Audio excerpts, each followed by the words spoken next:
Alors le salon Énergitech 2008 aura lieu à Beaulieu du 9 au 11 octobre 2008.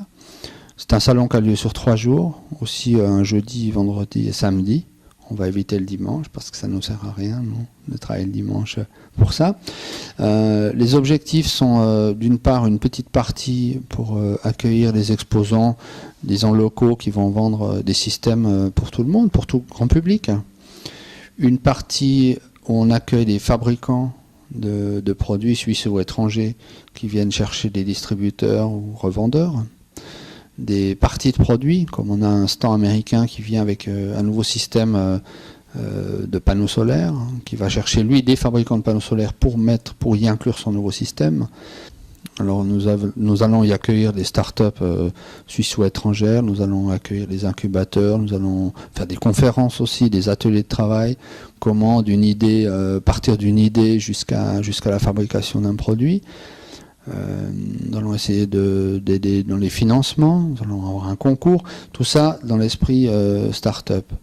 Nous allons mettre également à disposition un grand secteur pour les filières d'emploi, les nouveaux métiers, par exemple avec les services industriels qui vont, eux, intervenir en venant expliquer qu'est-ce qu'ils vont avoir besoin dans 5 ans, les problématiques qu'ils ont déjà aujourd'hui, dans 5 ans, l'avenir, dans 10 ans, parce que c'est bien simple de faire des parcs éoliens, dire bon là, les objectifs, c'est dans 5 ans, c'est 10, dans 10 ans, c'est 30 éoliennes, mais qui va les entretenir, qui va les monter, qui va changer les pièces, c'est très important. Donc on peut demander aux gens de changer les habitudes, mais il va falloir de la main-d'œuvre spécialisée.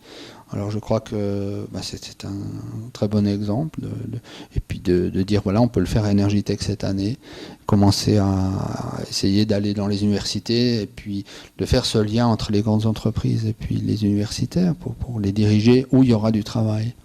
Secteur associatif, presse, médias, tout ce qui va parler de l'énergie, mais on ne va pas parler que de l'énergie renouvelable. Ça, c'est aussi un grand changement. On va parler des technologies de l'énergie. Parce que je ne crois pas qu'on peut changer les habitudes de tout le monde. On ne va pas passer de l'automobile aujourd'hui à essence à l'électrique. Si on est passé du carburateur à l'injection il y a 20 ans, on a diminué de 2/3 la consommation d'énergie du carburateur à l'injection. Et ben, c'était déjà une bonne nouvelle. Je crois qu'aujourd'hui, l'hybride, eh bien, voilà, on peut utiliser d'autres matériaux aussi qui sont comme le carburant ou l'électrique, mais on ne pourra pas sauter immédiatement aux énergies renouvelables. Donc on va parler des nouvelles technologies d'économie, et puis petit à petit, on en viendra à changer complètement. Donc nous aurons cette année une 30aine de conférences. On va voir les thèmes d'ici une 15 jours, 3 semaines sur notre site internet. On va accueillir aussi le forum de HES-SO. Ça c'est très important puisque chaque 2 ans, le HES d'Yverdon fait un forum. Et puis cette année, ils ont décidé de s'unir à nous pour éviter que tout le monde fasse quelque chose dans son coin. Donc c'est mettre toutes les énergies du même côté pour avancer dans le même sens. Donc on accueille le forum sur 3 jours. Déjà eux, ils vont faire beaucoup de conférences sur l'habitat. Je n'ai pas encore le programme, je ne peux pas vous le dire, mais ça va venir d'ici quelques jours.